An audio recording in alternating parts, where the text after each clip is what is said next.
June 1943.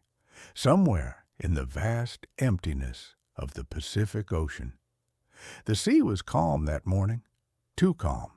A long Japanese convoy cut through the water in steady formation, transport ships heavy with soldiers, fuel, ammunition. The lifeline of an empire fighting a war thousands of miles from home. On the bridges, officers scanned the horizon through binoculars. They were looking for aircraft. They were listening for engines. They were watching the sky, because that was where death was supposed to come from. American bombers, carrier planes, something visible, something loud. Below the waterline, no one was looking. The convoy had been briefed. No enemy surface ships reported. No air contacts, weather favorable. The ocean, by all known measures, was safe. Sailors leaned against railings. Some smoked. Others joked quietly, speaking of home, of the war ending soon, of how dangerous the jungle would be once they reached land. Then, without warning, the sea exploded. A column of black water and fire tore upward along the side of the lead transport. Steel plates folded inward as if struck by a giant hammer. The deck vanished in smoke and debris. Men were thrown into the air, some screaming, some already silent, before crashing back down into flames and fuel oil. There was no siren, no incoming whistle, no sound of approaching engines, only the explosion. For a brief, terrifying moment, the officers froze. Every instinct screamed air attack, yet the sky was empty. No planes, no shadows, no contrails. Another detonation followed, deeper this time, lower, tearing open the hull below the waterline. The ship began to list almost immediately. Water rushed in faster than damage control teams could react. Someone shouted, "Submarine!" But it sounded wrong, uncertain, almost desperate. They fired flares into the sky. Nothing. Machine guns opened up, spraying bullets across the ocean's surface, stitching lines into empty water. Depth charge crews ran to their stations, rolling explosives blindly overboard, hoping to hit something they could not see, could not hear, could not confirm even existed. Below the waves, far beneath the chaos, there was no panic, only silence. Inside a steel hull, dimly lit in red, American submariners watched through periscopes and listened through hydrophones. Calm voices reported bearings and speeds. Hands adjusted dials. Torpedo tubes hissed softly as another weapon slid into the water. They had not been seen. They would not be seen. On the surface, the burning transport began to sink. Men jumped into the sea, oil coating their uniforms, their mouths, their eyes. Lifeboats jammed, ropes burned through. Screams echoed across the water, unanswered. The convoy commander still searched the horizon, convinced the real attack had not yet begun. He did not understand that it already had, and that the enemy was no longer around him, but beneath him. They never saw the submarine. The convoy did what it had been trained to do. Destroyers broke formation, engines roaring as they accelerated outward, carving sharp arcs across the sea. Lookouts leaned over rails, eyes burning, searching for a periscope wake. A thin white scar on the water that might betray the attacker. They found nothing. Hydrophone operators strained to hear through the static of their own propellers. The ocean returned only noise, waves, machinery, confusion. Another transport exploded. This time, the blast came amidships. The ship shuddered, then split open like a wound. Flames raced along the deck as fuel ignited, trapping men below. The hull sagged, water pouring in through twisted steel. There was still no sign of the enemy. Depth charges rolled off the destroyer's sterns, vanishing into the blue before detonating with dull, concussive thuds. The sea jumped and frothed. Shock waves rippled outward, rattling windows and bones alike. On the surface, it looked like retaliation. Below, it was meaningless. The submarine had already slipped away, descending silently into darker water. The explosions thudded harmlessly above, shaking nothing but empty ocean. Inside the boat, the atmosphere was tense, but controlled. Men spoke in whispers. Target bearing steady. Speed unchanged. Reload tube 3. Sweat dripped down faces despite the cold steel walls. Diesel fumes mixed with oil and metal. There was no cheering, no celebration. This was not a battle. It was a process. Through the periscope, the commander watched the convoy unravel, ships turning too sharply, escorts drifting too far from the transports they were meant to protect, panic spreading faster than orders. He waited. Submarine warfare was patience weaponized. When the next torpedo launched, there was no roar, only a muted shudder as compressed air expelled it into the sea. The weapon ran straight and true, invisible, unstoppable. Impact came seconds later. A destroyer this time. The explosion ripped through its engine room, killing power instantly. Smoke poured from its funnels as the ship slowed, dead in the water, its guns suddenly irrelevant. Now the fear changed.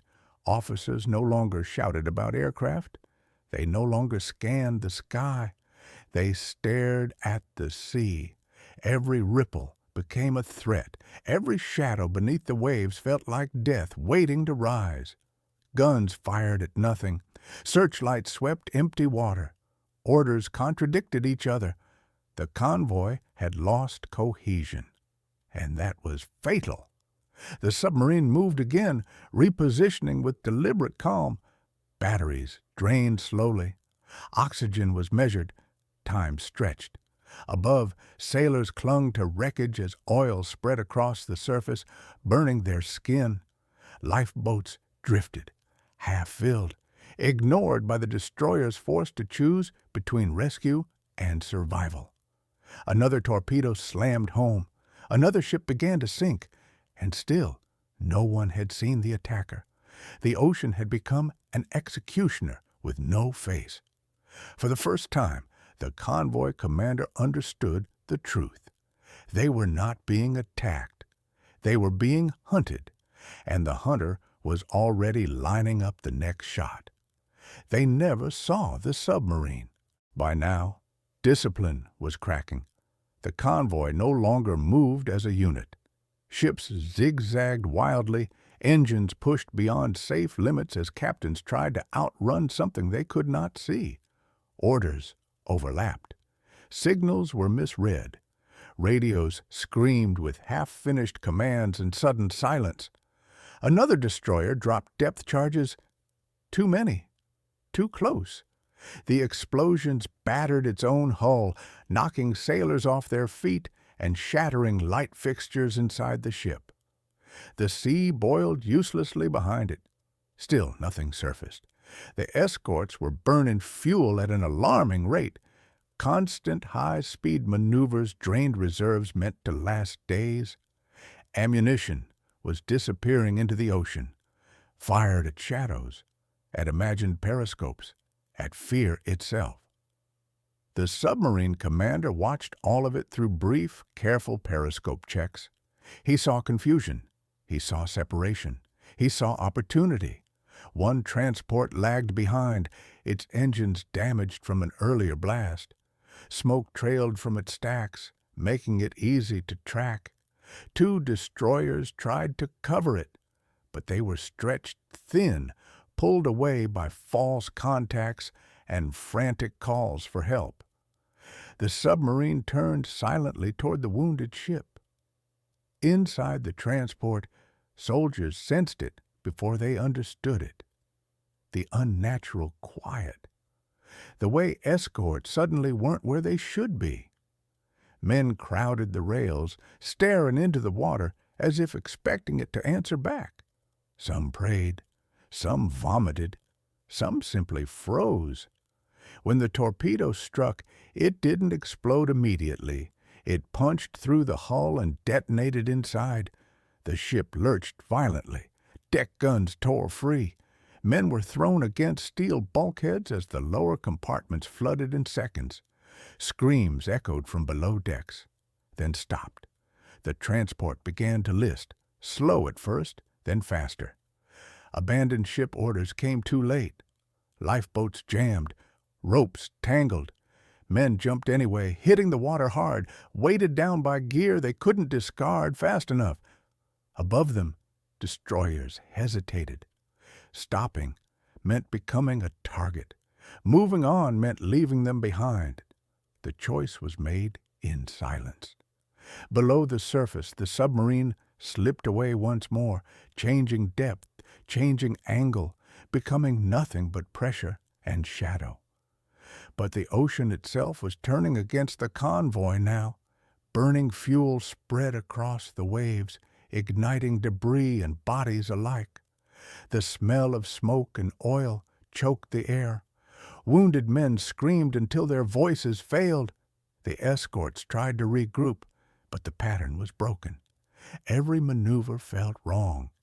Every decision came seconds too late. Another torpedo struck. This one hit close enough for sailors on neighboring ships to feel it through the soles of their boots. Morale collapsed. Some gunners abandoned their posts. Staring uselessly into the water, officers shouted threats they could not enforce. The chain of command began to dissolve into raw survival instinct. The submarine commander noted the change. This was the moment submariners waited for, when fear replaced coordination, when the enemy reacted instead of acted. He ordered a reload. The crew moved with mechanical precision. No panic, no wasted motion. Sweat ran down their backs as they prepared the next shot. Above, the convoy had become a collection of isolated targets. And the sea was still hiding its killer. They searched harder than ever. But they were no longer hunting. They were fleeing. And the submarine was not finished. There was no order anymore, only movement. Ships scattered across the sea, no longer a convoy but a loose collection of frightened silhouettes trying not to be the next one chosen. Radios crackled with desperate requests for instructions that never came. Flag signals were raised, then lowered, then raised again, ignored or unseen. The ocean had taken control. Fuel was running low. Destroyers could no longer maintain high-speed, evasive maneuvers. Their turning circles widened. Their reactions slowed. Every captain knew it, and the submarine knew it too. From below, the commander watched the escorts exhaust themselves. He understood their dilemma perfectly. Run fast and burn fuel. Slow down and become predictable. Either way, time was on his side. Inside the submarine, the air grew heavier. Carbon dioxide levels crept upward. Condensation dripped from pipes. The men had been submerged for hours now, existing in a world measured by gauges and whispers. Still no one complained. They could feel it, the battle tilting. The commander raised the periscope one last time. What he saw confirmed everything. A destroyer had peeled away from the main group, limping slightly, its wake uneven. Damage from an earlier blast had compromised its steering. It tried to stay close to a transport, but the distance between them widened with every minute. That gap was fatal. The submarine slid into position. This time, there was no hurry, no dramatic maneuver, just calculation. Range confirmed, angle set, solution steady. Torpedo, fire. The weapon left the tube. Seconds passed. Then the destroyer vanished in flame.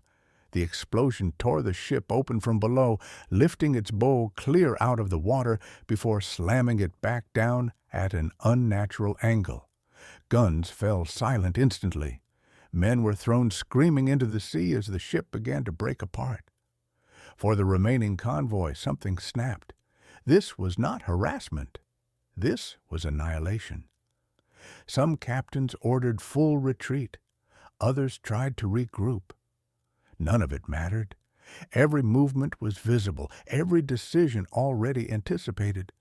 The submarine repositioned again, deeper this time, avoiding blind, retaliatory depth charges dropped in pure desperation.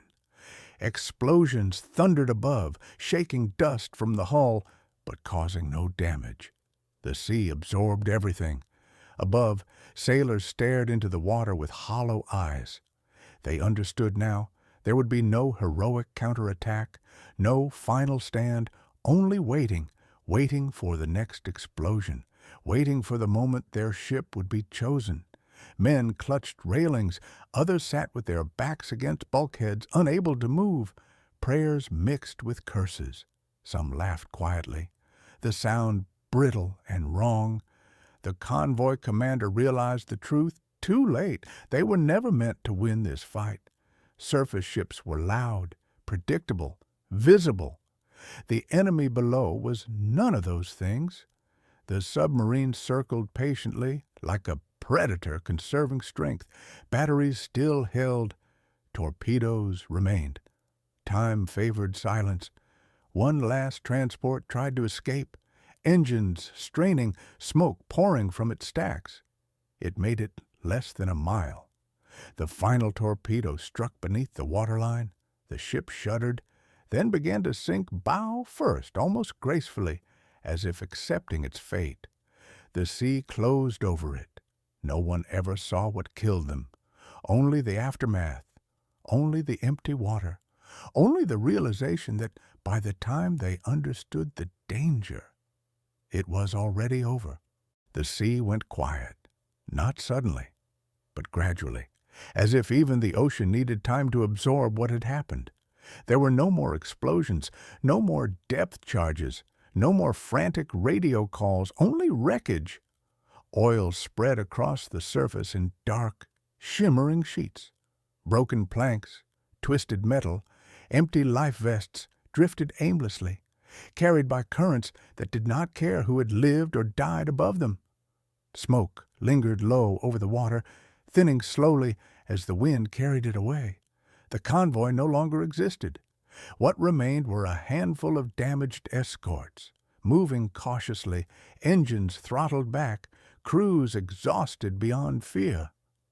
They scanned the water one last time, not in hope of finding the enemy, but in dread that it might still be there. Below them, the submarine was already gone. It slipped deeper, turning away from the killing ground, its mission complete. Inside, no one spoke. Men leaned against bulkheads, eyes closed, conserving strength. The commander made his final notes in the logbook. Time, position, tonnage destroyed. No commentary, no emotion, just facts. Submarine warfare allowed no celebration, only survival. Above the surface, rescue operations began hesitantly. Destroyers circled wreckage fields, lowering boats where they could, pulling survivors from the water, burned, wounded, half-conscious. Many had been floating for hours, coated in oil, their skin raw from exposure. Some cried when they were hauled aboard. Some stared silently at nothing. Some were already dead. There were not enough hands, not enough space, not enough time. As night approached, captains made the hardest decision of all. They could not stay. Lingering meant risking another unseen attack. So rescue efforts ended abruptly. Boats were pulled back. Engines increased speed. Survivors left behind watched their last hope steam away into the darkness. The sea reclaimed them without ceremony. When the damaged escorts finally regrouped far from the battle site, reports were sent. Fragmented, confused, understated. Numbers were guessed. Losses estimated. Words chosen carefully. No one wrote about panic. No one wrote about helplessness. No one admitted They had never seen their enemy. High command would read the reports and understand the truth between the lines. An entire convoy had been destroyed by something invisible. In the following days, rumors spread faster than facts.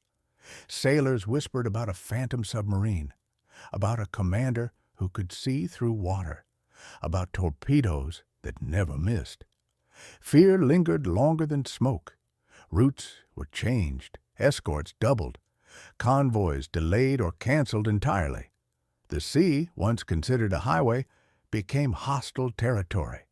And somewhere far away, the submarine returned to base. The crew emerged pale and silent into daylight that felt wrong after so long submerged.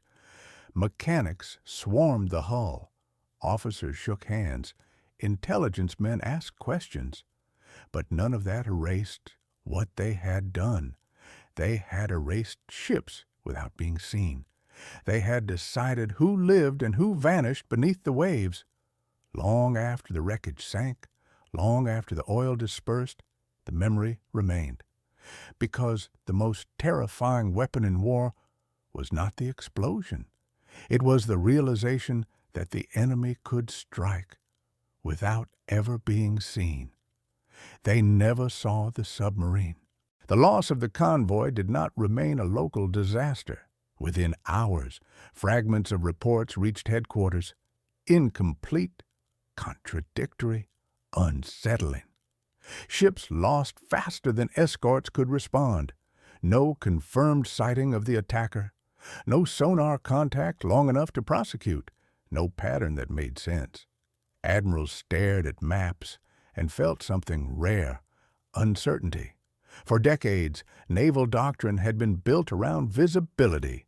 Spot the enemy, track the enemy, engage the enemy. But this attack shattered that logic. Ships had been destroyed by something that never revealed itself, never fired a gun, never broke the surface. It was not a battle. It was an execution. Emergency conferences were called. Convoy routes were redrawn in red pencil. Escort commanders were instructed to assume a submarine was always present, even when instruments showed nothing.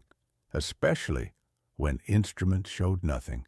New orders followed, zigzag constantly, reduce speed unpredictably, limit radio transmissions, prepare for night attacks at all times. But beneath the official language was a deeper truth. The sea was no longer under control. Merchant captains felt it first. Civilian crews who had once trusted escorts now understood that protection was never guaranteed. They slept in their clothes. They learned where lifeboats were without looking. Some refused to sail again. Those who did carried fear with them. Every unexplained noise became a threat. Every shadow beneath the waves felt intentional. Sailors stared into dark water, convinced they were being watched from below. Submarine warfare had always been deadly, but now it was psychological. Meanwhile, intelligence analysts began reconstructing the attack. They studied torpedo timings, impact angles, sinking intervals. Slowly, a picture formed, not of chaos, but of precision. The submarine commander had anticipated every move. He had positioned himself where escorts would least expect. He had fired only when success was guaranteed. This was not luck. This was mastery, and mastery was dangerous. Training manuals were rewritten. Anti-submarine schools expanded. New sonar systems were rushed into development. Aircraft patrols multiplied. But for all the effort, one problem remained unsolved. How do you fight an enemy you cannot see? Veterans began telling stories, exaggerated at first, then accepted as truth. A submarine that stalked convoys for days. A commander who could predict evasive maneuvers before they happened. Torpedoes that curved toward their targets. Reality blurred into legend. New crews believed them. Older sailors knew better and feared them anyway. Somewhere beneath all of this, the submarine crew returned to operations. Another patrol, another stretch of silent waiting, another chance to repeat what had already worked once. They read intelligence summaries that mentioned unknown submarine activity and understood the irony.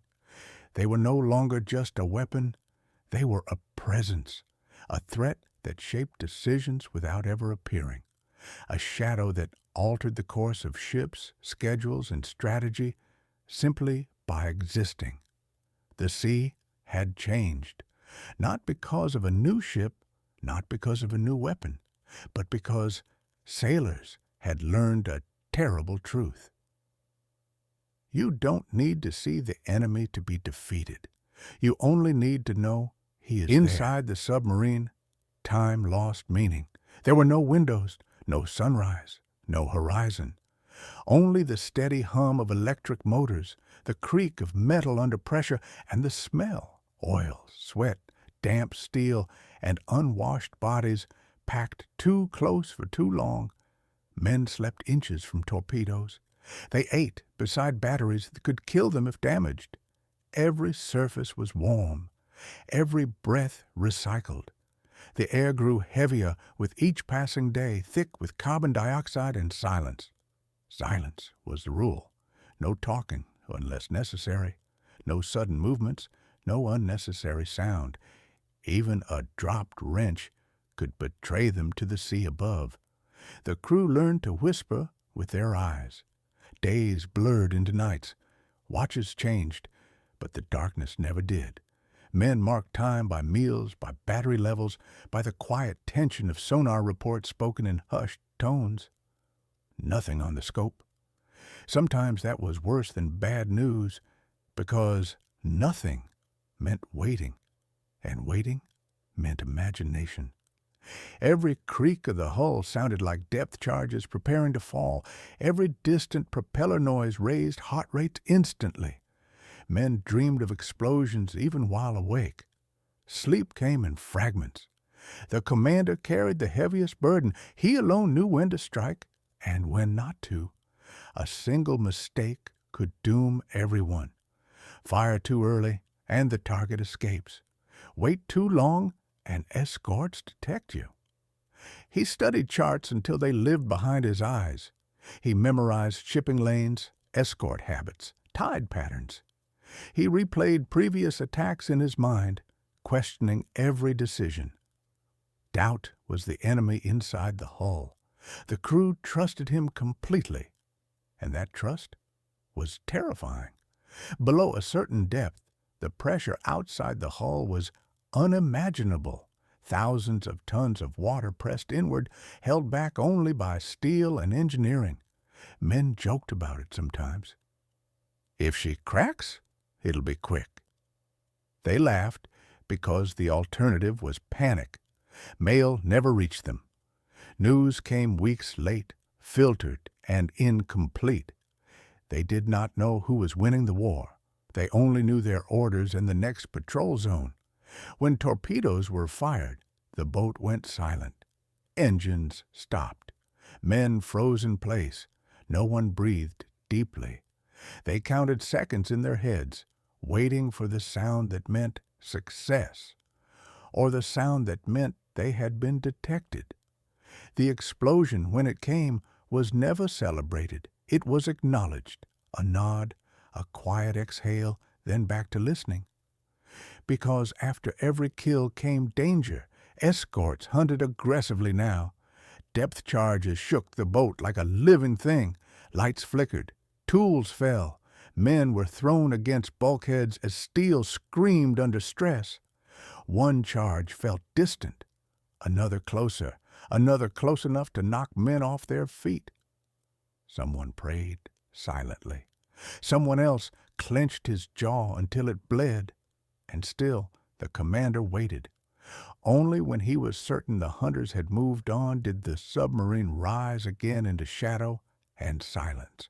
When patrols ended, the crew surfaced far from friendly ports, exhausted, thinner, older, faces hollow, eyes permanently alert.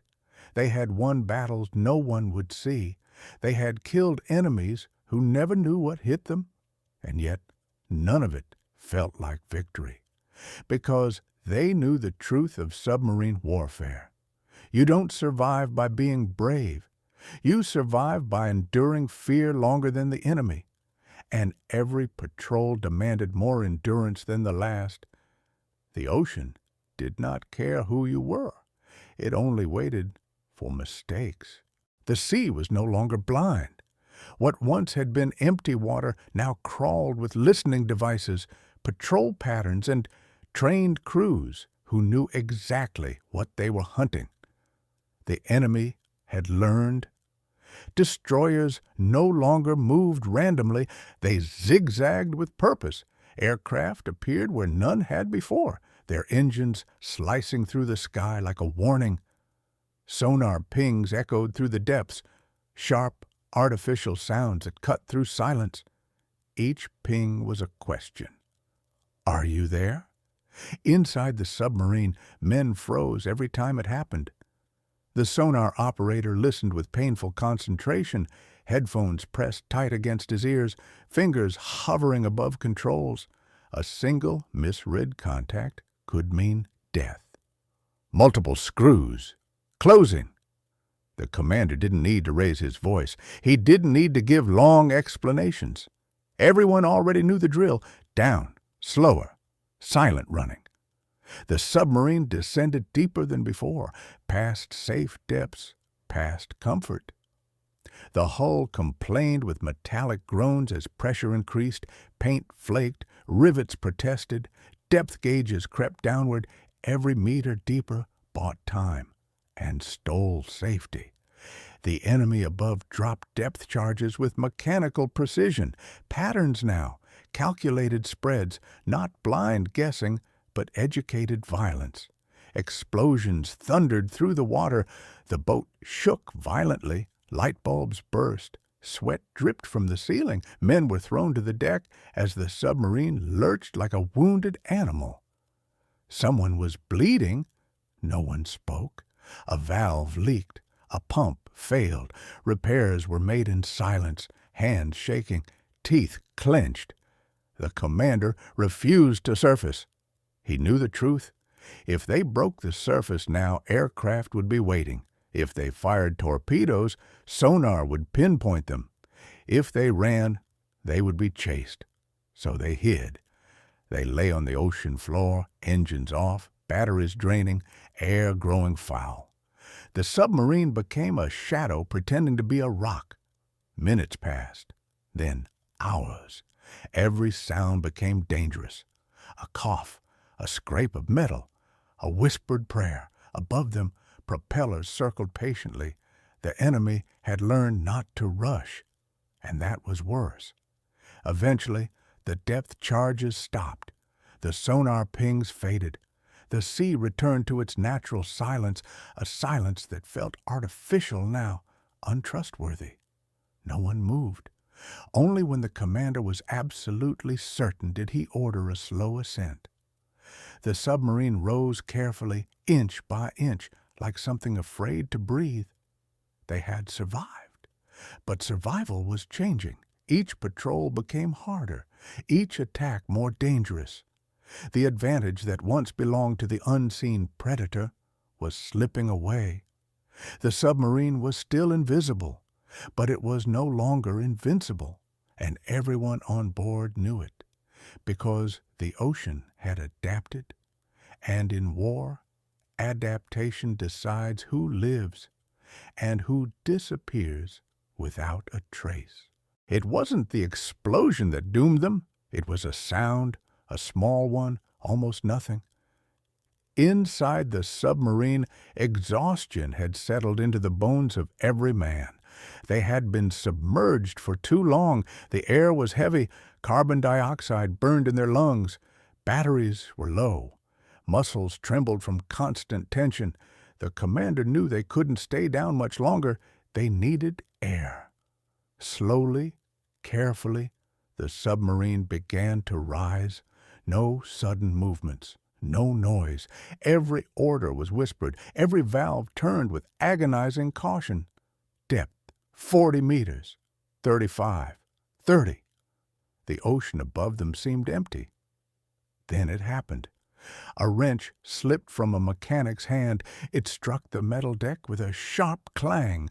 The sound traveled instantly, and not through air, but through steel, into water, into distance. The sonar operator's eyes widened. Before anyone could react, the headphones crackled. Active sonar, close. A ping slammed into the hull like a hammer. Once, twice. Again, they had been found. The commander didn't hesitate. Emergency dive. Too late. The first depth charge detonated above them, close enough to knock men off their feet. The submarine plunged downward violently, alarm screaming, lights flickering. Another explosion, then another. Water burst through a cracked seal. A control panel sparked and died. One engine stalled. Men shouted now, not in panic, but in urgency. Damage reports flew through the cramped space. Flooding in the aft compartment. Battery fire risk. Rudder response delayed. The commander stood frozen for half a second, the longest moment of his life, then made the decision no one wanted to hear. Prepare countermeasures. Decoys were released. Noisemakers screamed into the water, mimicking propellers, simulating escape. For a brief moment, hope returned. The sonar pings shifted. The destroyers hesitated. Then the enemy corrected. They had learned too well. Depth charges fell in tighter patterns now. Closer. Smarter. One explosion slammed the submarine sideways. A man hit the bulkhead and didn't get up. Someone screamed his name, then stopped. Silence returned, broken only by the hiss of leaking air and the distant rumble of engines above. The submarine sank deeper, past safe depth, past design limits. The hull groaned like a living thing in pain. Every man waited for the sound they feared most, the sharp, final crack of steel giving way. The commander looked around at his crew, young faces, old eyes. He knew they might not escape this time, and yet above them the enemy still hadn't seen the submarine. They only heard it, and that was enough. The ocean went quiet, not peaceful, empty. The destroyers above had stopped dropping depth charges. Their engines circled slowly now, cautious, patient. They believed the submarine was already dying somewhere below them. Inside the hull, the men waited. The depth gauge needle trembled far past the red line. Steel plates bent inward by millimeters, but millimeters were enough. Every breath felt borrowed. Condensation dripped from the ceiling like a countdown. The commander finally spoke. His voice was calm, too calm. There will be no further maneuvers. No one argued. No one asked questions. They all understood. The batteries were nearly dead. The ballast tanks were damaged. Surfacing would mean instant destruction. Diving deeper meant something worse. The sea itself would finish the job. One sailor began to pray quietly. Another stared at a photograph folded so many times it was soft as cloth. The sonar operator kept his headphones on, listening to the enemy above, listening to life continuing without them. Then the pings stopped. The destroyers moved away. They believed the threat was gone. The commander closed his eyes. "They never saw us," he said. No periscope sighting, no silhouette on the waves, no last visual confirmation. Just a ghost beneath the water.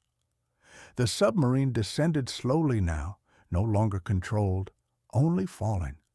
The groaning of the hull deepened into a low, endless moan. Rivets popped, a seam split. A thin line of water cut through the compartment like a blade. The lights went out. In the darkness, there was no screaming, only pressure, only silence. Above, the sea returned to normal. Waves rolled. The sun reflected harmlessly off the surface. The convoy continued on its course, unaware that dozens of lives had vanished directly beneath them. No wreckage rose. No oil slick appeared.